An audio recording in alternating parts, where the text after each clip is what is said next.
Good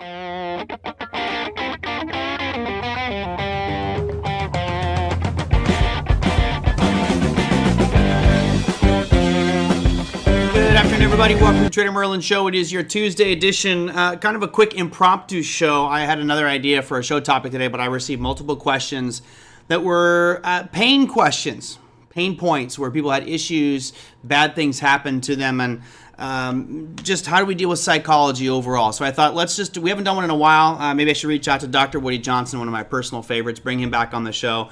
He gets very deep into the weeds with regards to the mechanics of what's being triggered and how we release it. I will certainly share things from my perspective as a trader and my experiences over the years on how you deal with some of the psychological problems. So here's our wonderful graphic for today. It says, Trading Psychology, the War Inside Your Head. As I'm sure many of you have gone into personal mental battles when you're making trades. And of course, we all have issues in our personal lives, but I'm going to keep this focused on trading. So if you got an issue, something's challenging to you, do me a favor, send them on in. You can type them in a chat.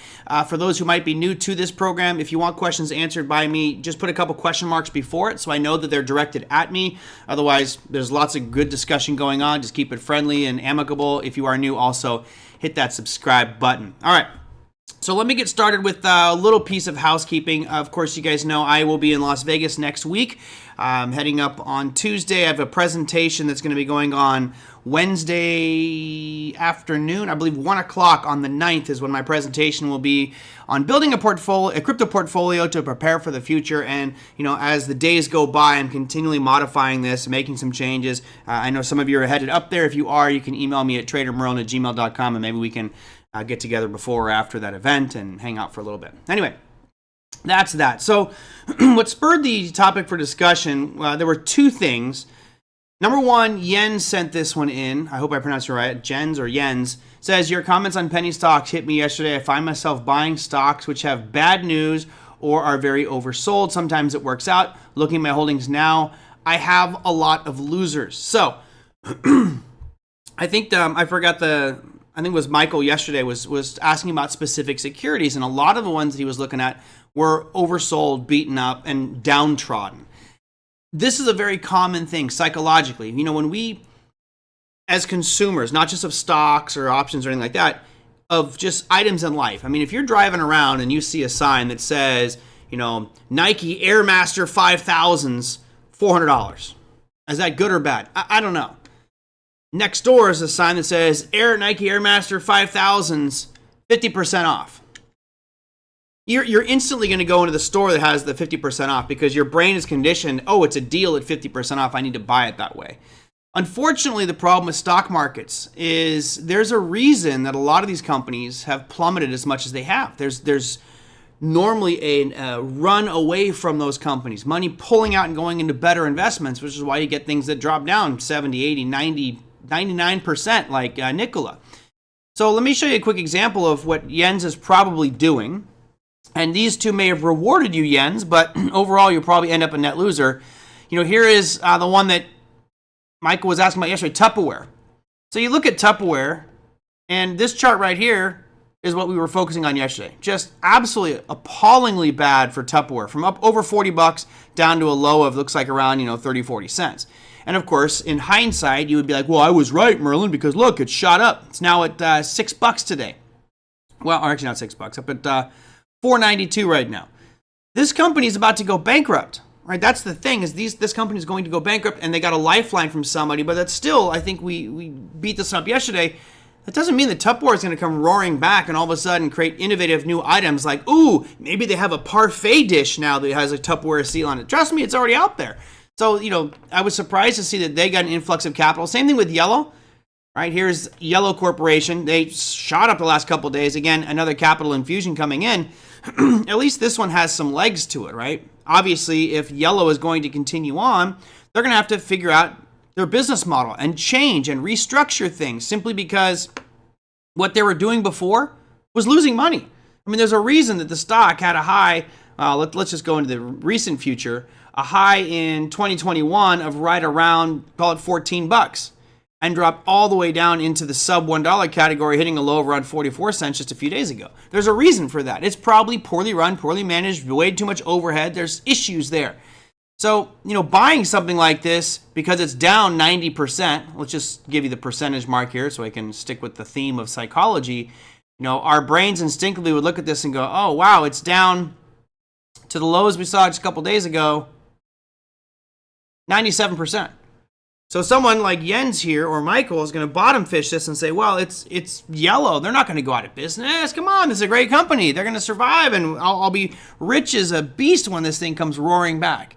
Most likely you're not. And I think that's the realization that you made yesterday, Jens, on these comments is there's a reason that yellow was down at 40 cents. Now, granted, it shot up today to $4, but honestly, I think that this is mainly bargain hunters like yourselves jumping in here and trying to buy something they think is a steal, is a bargain. Now, I don't want to sound so overly negative and slam you saying, look, don't ever buy stuff like this. Certainly there are opportunities when you look at something that's down 70 or 80% and you say this is a buying opportunity. For example, we could look at something like Wells Fargo back in 2008 when Wells Fargo just collapsed, right? And Bank of America. Warren Buffett stepped into Bank of America at a certain point. He's like, I know Bank of America ain't going away. It's a necessity for the United States. It's too big to fail, whatever the case may be. And he put a whole bunch of money in it. So some companies will survive, others won't. I think that most of us would agree that in the trucking industry, it's fairly competitive right now, and margins are probably getting even worse because of overhead. Fuel prices keep on rising. It's more and more expensive. Unless they pass those shipping costs on to their consumers, they're going to have troubles financially. So, if I had to choose between yellow or Tupperware, if I had to buy one of those two companies, I would take yellow for sure. I would never buy Tupperware, period, because I think it's kind of a joke of a company at this point. Going back to the psychology part of this, which is what Jens is struggling with, I think that you need to revisit how you approach your buying, right? If you're buying things because something is cheap, I don't really have a problem with that. What you need to do is put a stop loss in, because if it continues to get cheaper, it could go all the way to zero, and now you're left holding a loser that could, wipe you out. So Jens and anybody else who finds themselves in that bottom fishing mentality, make sure that you have a stop loss in place, or I guess more importantly is that the account that you're trading those positions in, make it a dedicated account. There were a couple questions came in over the weeks, like, can you open multiple accounts at different brokerage firms? Absolutely. If you have an account at E-Trade, for example, all right, you have a bulk of your money in the account where you're looking for good prospects with good trends, good supply and demand zones, something with slightly better predictability than gambling on penny stocks. But maybe you have a small amount, I don't know, 5%, 10%, 2% of your account overall that's in a separate account. And you call that label it my gamble account. And buying Tupperware, or buying yellow, or buying, some of these mining companies for cryptocurrency back, in November of last year, I would put that in the gamble category. You just don't know if they're going to make it. So dedicate a certain amount of capital to those risk positions, and don't take, too big a chance with your overall portfolio, because the second question that came in here today, where was it? From this one. Sorry, Scott. He says, I officially blew up my trading account today. A friend recommended TGTX Therapeutics, TG Therapeutics, which is TGTX, back in June, and I bought 1,000 shares. I should have sold earlier. What do you do on a day like today? I did look at TGTX. Man, I'm sorry. TGTX. It happens to be the single biggest loser in the market today. And let's just real quickly go back through your question or your comment here, which is a friend recommended TG Therapeutics back in June. So I'm going to go play the hard red edge here for everybody and slide this chart over so we go back to June. And I don't know what day in June, so I'm just going to play devil's advocate, and this is the whole month of June right here on the right-hand side of your screen.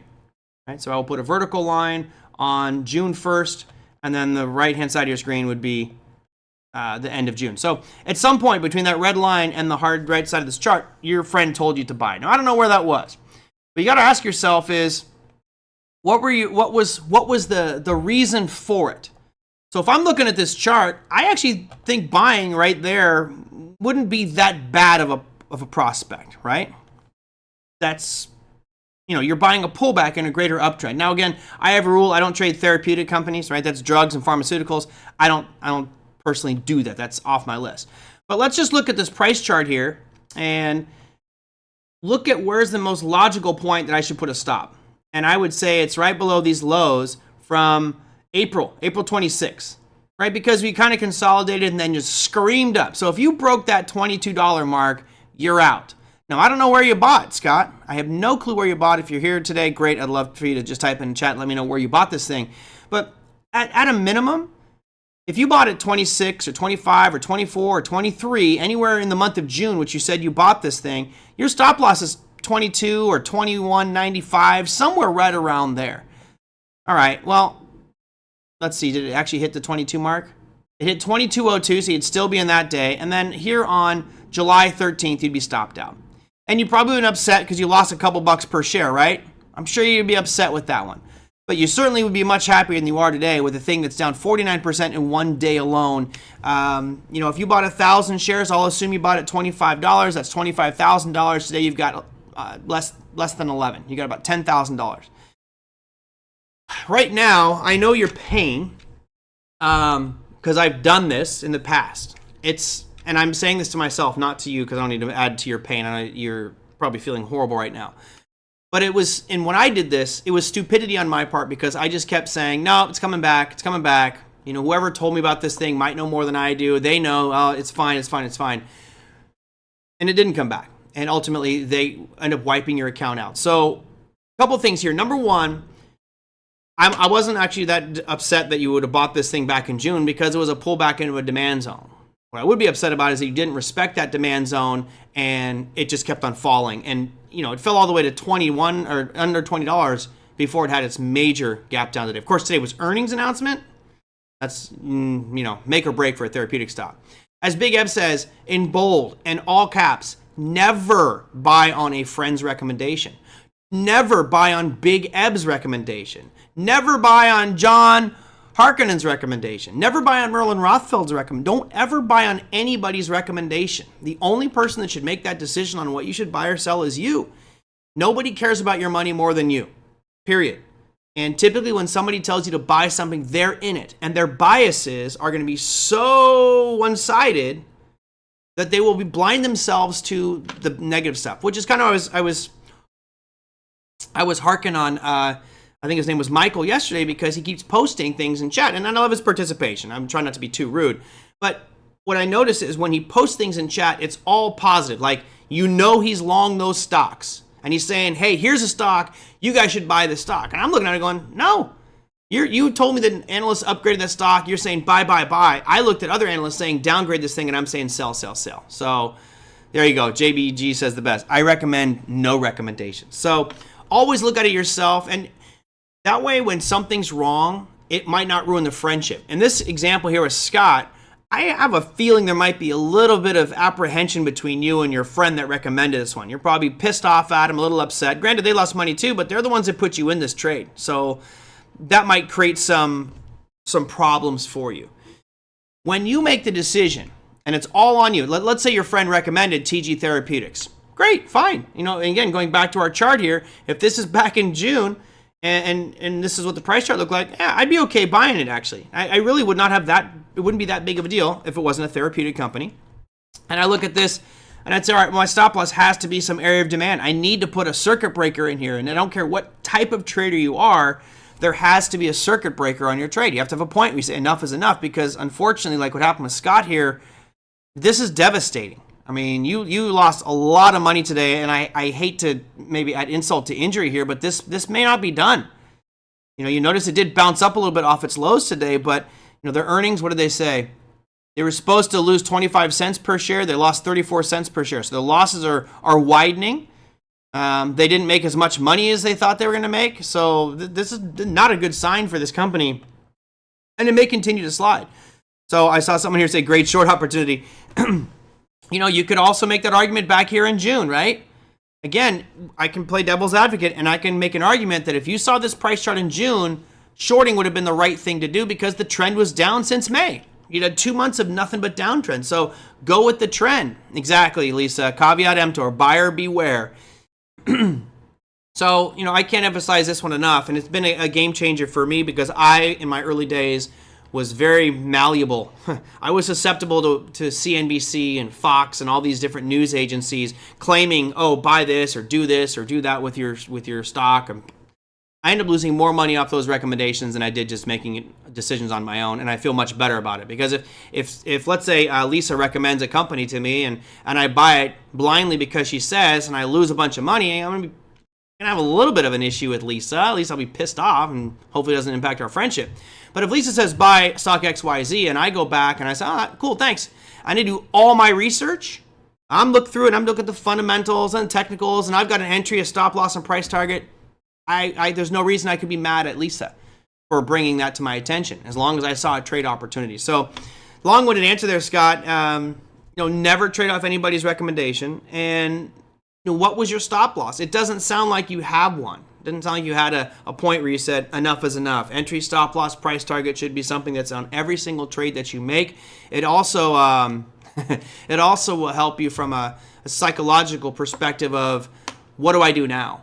Right? When you say, what do you do on a day like today? I wouldn't have the day like today. I know I apologize for sounding so arrogant, but when you look at this chart, I wouldn't have had this day today because I would have exited this thing before with a stop loss. Now, would I have bought it yesterday or 2 days ago? Not really. I mean, the really only area I'd be really happy buying this thing would be down here about $15, and it gapped over that one. So, not interested. Most likely, high probability, if I was in this thing, I'd have been stopped out and not suffered a day like today. So what do you do?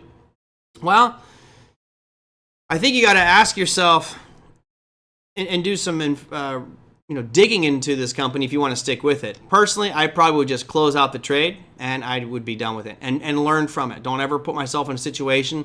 You knew you were catching a falling knife. You may have thought you were catching a falling knife into demand on this chart, which is fine. That's okay. I love catching falling knives into demand. However, there's got to be a point where you just say enough is enough. There you go. Lisa Stock LLC. Go long, Lisa Stock. All right, so that was Scott's pain point. Again, if you guys have issues, struggle with something, let me know. I'm happy to put on my psychologist hat and dive in there a little bit and hopefully help you out. Let's see, where was the other one? More psychology. Oh, there's one. Okay. Another psychology question for Jeff. Jeff posted this one actually, you emailed me this one. I think you emailed me this. Either this one or on YouTube. And I think if you put them on YouTube, those usually get put in here first because I checked that one out. So you can put all the comments down below. Any video on Trader Merlin's YouTube page, and I'll get those questions.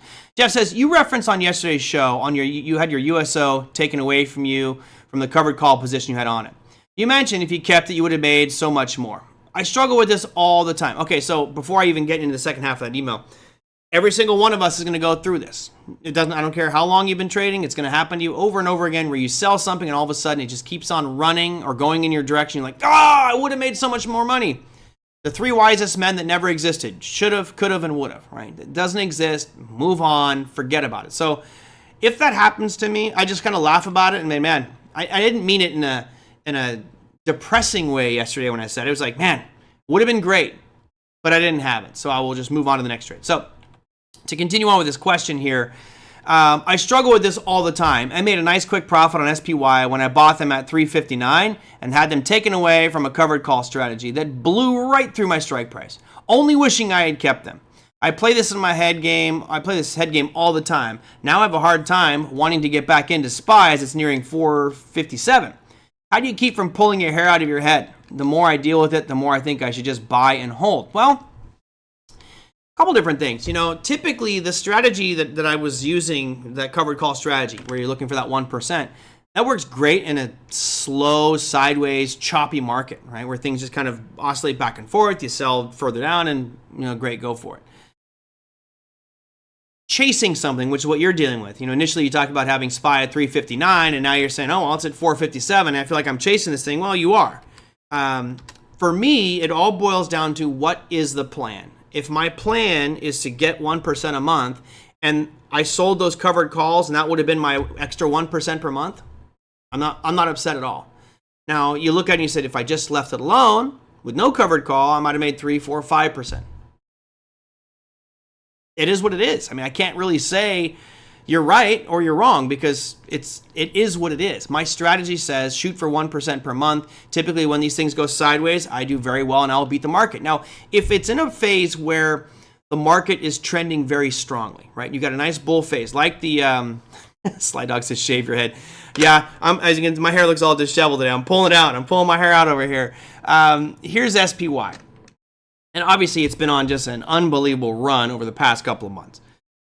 Back here, let's put, you mentioned at 359, which is way down here. I'll put it right on vertical line, right back in here into October of last year. And of course, you sold out, you got your calls, your shares taken away from some covered calls somewhere in here. Fine. I have no problems selling puts again. When I keep doing it, I'll just keep selling puts. And if the market's up 18% on the year, well, I'm not going to beat that with that 1% strategy right now unless I sell my calls at a higher price. Exactly. As Liz says, don't sell your calls unless you're willing to be called away. So if you don't want to be called away, then don't. Don't sell those calls. I'm doing it because I'll generally, let's say I buy SPY at 450, right? So I'm long at 450. I'll look out at the option chain and see where I can get an extra 1%. And I'm making up the number. Let's say I bought at 450 and I sell the 465 calls. Well, on whatever shares I have, if it goes up, I'll sell all my shares at 465, plus I'll collect that extra 1% premium. And for me, that's what I'm striving to do in those accounts. Now, if you're not willing to and you're more of a let it run type of thing, then either you sell your calls at a much higher price, so you don't get the 1%, you don't get maybe get a 1/4%, just a little bit extra, just a little something extra, but you're also reducing the probability of those being taken away from you. Again, it boils down to what your goals and objectives are. If your goal is to be like a Bob Dunn and have that runner that just keeps going and going and going, then covered calls probably are not the way to go. Maybe you sell puts and try to buy things at a lower price, or you just buy them outright and let things ride. Again, different strategies, different objectives, and different risk tolerance as well. If you are just buying and holding, well, then you're subject to whatever that security does. If I'm selling covered calls, I'm reducing my cost basis every month that I'm selling those calls in that position, and ultimately it gets taken away. And as was mentioned earlier, don't sell them unless you plan on your positions being taken away. I'm totally fine if a position gets taken away because it met my financial objective, and that's my goal. My goal is to consistently achieve my financial objective in that account, specifically that 1% account. So let's see. Do not sell a call unless you really have it taken away. Don't do covered calls unless you are okay with losing the stock. Yep. I think most of us have been there. I trail everything now until it tags out. And there you go. And that's the same thing, GS. If you're putting a trailing stop, then you have to be okay having those shares taken out of your account at your stop loss. It's the same basic principle. I'm just having it taken away as it's moving in my favor. So if you look at a chart, and we talked about this back in, I want to say in March, where all of a sudden we started to see a sequence of higher highs and higher lows. And so, it's starting to feel like it's getting a little bit stronger here. Then maybe it's selling the covered calls in a position wasn't warranted, right? Maybe it's more a question of letting things run and putting a physical stop on your underlier and just letting it keep on going and going. And as we stand right now, if you're long at 455, you need to be moving that stop loss up and keep lifting it higher and higher and higher, so that if this does roll over, you don't give back a lot of those gains that you have achieved. So it's a tough one, Jeff. It really is. It's a psychological battle, but again, it all goes back to the plan. The plan is the most important piece, and again, that holds you accountable, and it says, if this happens, I'm okay with it. We talk about the 1% strategy where I'm selling puts every month. I actually sold a bunch of puts today. Took a pretty big chance. It's a gamble trade for me, for sure. But I sold a bunch of puts on Budweiser today. I know. You guys are like, what the hell are you doing, Merlin? AnheuserBusch. I sold them for Friday. Their earnings is Thursday. So I sold them, got a really good amount of premium. I ended up getting $62.50. I'll bring up the trade for you guys here. Good. So here's AnheuserBusch, right? And when everyone's talking about in bad shape, not looking so good. So I sold the $53 strikes today. Let me put the strike here so you guys can see it, and you guys can laugh at me on Friday if you want. That's fine. There's the Bud chart. You got it, Lisa. I think you guys can see why. This is at the peak of all the chaos, or Budweiser is just front page media all the time. Honestly, what Budweiser needs to do, I hate to say it, they need to shut up about it and stop doubling. They keep pushing and doubling down on this thing and not backing away from it. They need to just not put themselves in the media spotlight anymore and let this all die down, but they just don't want to do that.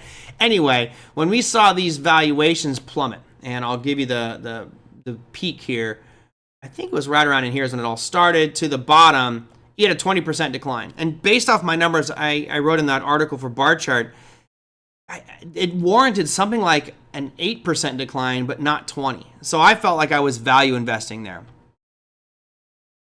Yeah, I think that I agree with you, John. I think it's going to be pretty ugly. I see. Anyway. I think their earnings are going to be ugly, but I don't think it's going to be as bad as. I think this is already priced in a lot of it here. So remember, I'll go from current levels. So I sold the 53s, which would be another. Oh, that was ominous. 666, 6.66% down. I call it 7% slide from current levels. Now today, you had a pretty nice slide, same as yesterday. Today was only down 0.8%, but as it was falling today, I sold those puts on it, and I'm okay to own it at 63. I also collected 62.5 worth of premium, so my average price on this is going to be $52.37.5. I'm okay owning Budweiser long term, AnheuserBusch, I should say. I'm okay owning it down at those levels. I was fine owning it back here when it hit this level back on May 31st. I also bought, and actually I think I sold puts against it again and collected a lot of premium, and I'm okay with that here as well. So it's a very, very high risk trade, but long haul I'm actually okay owning Anheuser-Busch, and that's the point that Lisa and Margaret were making about these options is don't sell something unless you want it either put to you or taken away from you. In this case, I'm fine. You give me those shares at $53, I'll be okay with that. If you're selling covered calls and that level is too close, then either raise that level or take that covered call off altogether and let winners run, especially in a nice trending market. Now I know who sold me my Bud puts. They're U.S. It might really do. It might be a bloodbath. I don't know. To get just over 1%. I want to say 1.1% rate of return for 4 days. I'm all right with that. I'll take that risk. We shall see how badly I get hit by the popcorn trade of the day on Friday. I think that, let me see the earnings calendar there. Yeah, the earnings going to come out Thursday, and I think that's actually, because it's Bud, it'll be before market open. But that will be our popcorn trade of the day. Hopefully, won't be. I'm okay with it being a bloodbath, but we've already priced in a lot of bloodbath, right? That's what this huge sell-off here was. Instantly was right away expectations that earnings are going to get absolutely decimated, and I think they are, but I believe it's already priced in anyway. Alcohol does very well in recessionary times. Yes, it does. Gotta love that Vice Index, And again, those people who got all upset about Bud Light are going to just move on to another beer. Given the number of beer products that Budweiser has, or Anheuser-Busch has, or AB InBev has, most likely are going to be drinking something that's made by AB InBev. Comes right back to the same profits. All right, psychology. What do you guys have? Anything else psychology-wise? Otherwise, I'm going to go in here. I already did Jens's on penny stocks. I did Jeff's on USO. Let's here. This is not a specific psychology one, but a broader market. Again, if you have something specific psychologically that you want me to help you out with, and maybe it's an issue for you, let me know. Type it in chat, and I will answer that one. Yep, John, Modelo. Modelo is my preferred beer. I like lagers, but that's not an Anheuser-Busch product. It's actually Constellation Brands. Constellation Brands owns the rights to Corona and Modelo in North America. Any part of the world other than North America, it's AB InBev owns Modelo and Corona. So just here. Oh man, so good, isn't it, GS? That's a good. Yeah, I like dark lagers. Anyway, here's a question came in from Michael. Do you agree with the premise and conclusion? With this premise and conclusion, earnings for third quarter will be way above average and way above this quarter. The reason is that peak inflation was several months ago, and all companies raised prices to stay profitable. Now, with inflation coming down to 3%. There are 0 companies reducing prices. Therefore, profits will soar because the cost of goods is coming down, but not prices consumers are now used to paying. So it's an interesting one. I agree with you with not 100% of it. I do think that the factors you mentioned do create the argument for a very good earnings season. And we talked about that a while back. I mean, talked about it months ago. I says when inflation goes from 9% back to the Fed's target of 2%, you know, my Habit Burger, which was $8 and is now $12.80, they're not going to cut that price. They're going to keep it there. So the profit margins are going to be better for these businesses. So I do agree that the profits are going to continue to grow for businesses based off of the inflationary data. I don't know, you know, when they do their earnings forecast, that skews everything. It messes it all up. I do now have more of a positive outlook for the second half. Again, I was negative at the beginning of the year for the second half of the year, just because of the way that the data was shaping up. I thought we'd have a bullish Q1, a flat Q2, and then Q3 and Q4, I thought we'd start to see things start to slow down. But we're probably not going to see that. Things feel pretty strong and pretty bullish. And again, if we start seeing blowout earnings like Michael, I think, is believing they're going to be, you know, then this chart does bode well for anybody who said we're going to make all-time highs again this year. And we're pretty damn close. And it's not like it's a far-fetched idea at this point, just a couple more percent and we'll have all-time highs. Let me see what we need to get to right now to hit those all-time highs. From today's closing price to that all-time high, which is right up there, you're looking at, oh, come on, Merlin, roughly 4% move. So we're 4.39% away from hitting that all-time high and breaking it. That's not that challenging to do. You know, a couple more blowout earnings and we'll see it. And actually, again, on Thursday, you got Apple and Amazon reporting earnings as well. Now, Budweiser's not going to be the one that tips the scales either way. But it's the bellwethers, the ones that are the leaders in the big indexes, like Apple, like Amazon, like Microsoft, which already reported. But Apple and Amazon, next Thursday, you know, that could be a huge cap to this week. If they beat, right? If they beat and raise their expectations, man, you could see by next week, I could be in Vegas as we break all-time highs. But again, a lot of variables, right? You just don't know exactly what's going to be released, what the forecasts are. I think, Michael, the big variable for me is how are they setting those earnings expectations? You know, you're seeing over the past few months, the expectations have been bumped up significantly. I'll show you. It's hard to say without a visual. So one cool thing that I like, let me real quickly bring this up for you. If you go to Yahoo Finance, and there's other sites out there that do this, I know that, but let's go here and let's go to Finance, and you pick anything. So I don't know, let's look at Apple. All right, so you type in Apple, do a little search, and when you scroll down, it takes a while to load up. I don't know why it does that, but if you scroll down here on the right-hand side, oh, wow. So their earnings estimates have been declining significantly. So look at Apple. They were up at almost $2 per share earnings estimates in Q4 of last year, and now all of a sudden they're saying $1.20. You know, again, this is that hurdle analogy I was mentioning, where you know the hurdles just keep getting lower and lower and lower. So, you know, based off of this is a pretty low bar for Apple to beat.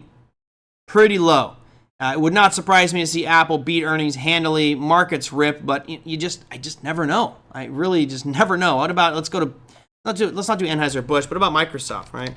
Again, the big tech firms are the ones that are going to be leading this charge, and what I have been seeing in the past is the opposite of what I just saw with Apple. What I have been seeing is this, where the estimates have been steadily increasing. Notice that Q1, Microsoft beat earnings, and then they jumped from an expectation of $2.23, the next quarter, $2.55. So that's a pretty big jump in expectation there for earnings. And now the current one, since they beat it again, is $2.65. Notice that's a big pop and a big run to the upside here. So Microsoft and some others have all of a sudden raised that bar aggressively. We'll see. It's interesting to see Apple lower that bar, continue like that. That's not really a good sign for Apple. I agree with you, Big Ab, but am I going to play it from a bullish perspective? Like, am I going to load the boat on, long calls before earnings? Hell no. I just don't trust it. I generally will not do things before earnings. The only reason I did it with Budweiser is A, I'm okay owning Budweiser for the long haul. B, the premium was great for 4 days. I mean, I sold them this afternoon, so it's less than 4 days, really. Like 3.5 days worth of trading activity. Of course, it is over earnings. So that's my big risk factor there, is the earnings piece. What is the expectation for Budweiser? Let's see. Let's see what that consensus is. It's going to be a really bad one. BUD. AnheuserBusch. AB InBev. All right, brace yourselves. Here comes the earnings for Budweiser. But the expectations are that it's actually going to beat previous quarter. I don't buy that. They might want to revise this estimate real quick. Yeah, no, I know, Big Ev. I know it's priced to beat earnings. I mean, it's. I agree. I think so. But anyway, you see the 1 hour ago, Molson Coors fizzles on mixed results. AB and InBev to nurse hangover from Bud Light boycott. Well, we'll see what that all pans out to be. Can't wait for the Apple Car to be introduced. You can call your phone. You'll be able to do that soon with Tesla. Look, don't think it's not going to happen. Tesla will roll out the first fully autonomous retail car that can go anywhere. And you have Waymo that has their driverless cars, but it can only stay within cities. So you'll have it soon where you just have an app, you hit a button, and their car will come pick you up. I think it actually already exists. Actually, yes, it does. Tesla has that. What's it called? It's called, is it Concierge? Some of you have Teslas. What's that feature that Tesla has? It's already built in, but where literally you just call it and it comes and picks you up. You can buy that feature right now as part of the add-on to your Tesla. I just can't remember what the name of it's called. Some of you might have it and know. How about Medtronic last week with an expectation that it will go up 5% this week, but it did not. Are you talking because of earnings, Steve? Let me bring up that one. Let's go Med. Nope, not Ned. How about Med? M-E-D. Oh, Medifast? Oh, MDT. Yeah, sorry. I was all set today to make no mistakes on this show. Notice I got my dates right, got my slides right. I'm not messing up. I'm not doing switching issues. Monday was hectic for me for those who weren't here yesterday. So you said you bought Medtronic, and you bought it not because of earnings, because you said you bought it last week. Well, I can't really say much with Medtronic. I mean, its chart is real choppy and all over the place. You had some news came out today, but your earnings is going to be on the 22nd of August. So I got to ask, when you look at something like that, Steve, you say, I bought it last week, the expectation will go up 5% this week. Why? Where was your expectation? If we look here, I'm gonna move this chart over so you can't see this week. All right, we'll just take out, let's see, so we're only 2 days in, take the last 2 bars. Why, if you look at this chart, I'm just curious, it's not trying to be mean or condescending. Why would you think that that's going to move up 5%? Granted, I do feel like it's overall bullish on the long-term picture, right? I think we'd all can see that if you step back, look at the whole thing. But on the right-hand side, ever since late April, early May, it hasn't been able to get back up to those highs. So I'm using that as, I would look at that as, overhead supply coming in around 91. I actually would feel more bearish on this thing and it's going to sell off on that picture. So I don't see a 5% pop happening. Certainly it could. I mean, we all know anything's possible, but I just don't see it being that strong in this one here. Bud needs to issue a formal apology and then stock will go up. Nah, that's not going to help, Margaret. And plus, if you do that, if Budweiser issued a formal apology, what's going to happen? Then everybody who was on board with that decision from them to make that marketing campaign will boycott them and make an even bigger stink. The best thing to do is to shut up. Budweiser should just go, back off, back off, back off. Steve M said because there is huge call volume at the 95 strike. So, Steve, check out the show I did, I think it's last week or 2 weeks ago with Corey Lane. Corey Lane is one of our resident expert options traders, and we actually asked him that specifically, does, anomaly volume, does huge call volume or put volume at specific strike, does that mean anything to you? And his answer was kind of interesting. Basically was no, because you may have people just that are doing strategies that recall or that are going to use 2 different strike prices. And if you look, you can actually see their spreads. I think that's actually, what was another question I had here in a sec? Who said, look at the monthly on Medtronic. Oh, right, you got it. Monthly it is. I would say basing. Not feeling that optimistic, but I would say basing, and I would feel more bullish now that I look at this monthly chart, right? Just because it's had a huge run up, huge pullback, and now starting to find a base. Now, again, I'm not looking to look at this chart and think it doesn't look great, not awesome. This isn't one to go, oh man, that looks fantastic. But I would put myself long-term more bullish on Medtronic. It's just, I think on that daily time frame, you got to look at that overhead supply at 95. And again, this might be a spread trade that they're doing on Medtronic. So look for the other strikes too. They might have this, one thing you look for, Steve, is if you see one strike with another, with a very high volume, you can actually spot maybe what the spread width is by looking at the other strike price and seeing where that spread is at. Alrighty. So I think this is kind of Les's comment or question here. He says AVGO puts of 865 and 850 August 4th have 10 times as much open interest as compared to the other strike prices. What type of trading might cause it? Spread trading. They're just picking the two strike prices and capturing that spread. Now, typically you're seeing $5 strikes or 10s. This is a 15. That's pretty wide. But everybody has their own strategy, their own approach. But typically, you're not going to get someone loading the boat directionally unless they're like me, which I tend to do and take big chances and load directionally. But when you have multiple strikes like that, especially 5 apart or 10 apart, that might be just the spread. All right, so let me go into economic calendar for tomorrow because I upped my my workout routine. The Apple Watch is great because it holds you accountable for working out, and I just upped it to 700 calories. So I'm gonna have to work out here real hard in just a minute. But let's go Forex Factory just so I can bring up your earnings calendar. Thought I had it up there, but I guess I did not. Here's your earnings calendar for tomorrow, or economic calendar for tomorrow. I'll go down to Wednesday. And by the way, just so you guys know, I'm hopefully going to have John O'Donnell on the show tomorrow. See, I did mess up. Show on tomorrow with John O'Donnell. He's been sending me so much on Bitcoin. We'll probably talk a little about Bitcoin and his thoughts, but I want to get into some macroeconomic pieces as well. Now, this is a big earnings week for employment data or economic data regarding employment. You had the JOLTS job openings yesterday. You had ADP non-farm employment change coming out tomorrow. That is a big one. And they're expecting a massive slide from 497 to 191. That is a huge drop. And if you look at the historical numbers here, let's go there. Go past the COVID stuff. We had this big surge. They're expecting it to drop way down here to 197, which would bring it lower than the past 3 consecutive months. So not a good sign for ADP non-farm employment change. You also have crude oil inventories coming out tomorrow. And then when you look at the earnings calendar, I'll bring that one up for you as well. I don't, Talking Monkey, as most will tell you, and no, I am not an options guru. I am a neophyte. I like the simplicity of the way that I do it. I am pretty much just a premium seller and collecting premium. And if I feel real strong about something, I go heavy directionally with options. So here's your earnings calendar for tomorrow. Qualcomm, CVS, PayPal, Energy Transfer Partners. You've got Kraft Heinz, Shopify, and those are some of the bigger names out there. Let's see if I had any that were missing. Equinix, and that's pretty much it.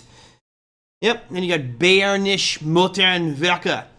BMW. I love that. It's German craftsmanship. Excellence. All right, that's going to do it for me for today. We've got about a 45-minute show. Fine, we're working our way down in that 30-minute time frame. John O'Donnell will be the guest for tomorrow. If you guys have comments, questions, feedback, things you want us to know about or to talk about, send them in at TraderMerlin@gmail.com is the email, or put them down below any YouTube. Tom says GM's Cruise has been operating robo-taxis for over a year in San Francisco, Phoenix, and Austin. But if I'm not mistaken, the ones that are in the cities cannot go on the major thoroughfares. They can't go on the freeways. It's just city streets, if I'm correct on that one. Because when I looked up Waymo, Waymo has been doing it a long time as well, but only within city streets, not freeway access. So I'm curious whether that's the same for the GM ones as well. But that's where Tesla, I think, is going to have the big advantage. All right, that's going to do it for me, everybody. I'll wrap up here. Hope you enjoyed it. Psychology is obviously one of the toughest things to deal with in trading. Take it slow, figure out what those issues are, address them, write them down on paper, have a journal to help you get through some of these problems. I want to thank those that sent in questions today. So I had Scott, I had Les, I had Michael, Jeff, and Jens send in comments today. Thank you guys so much. Send them on in at TraderMerlin@gmail.com or down below any YouTube video. I'll see you all tomorrow with J.O., the ambassador of opportunity, John O'Donnell. Take care.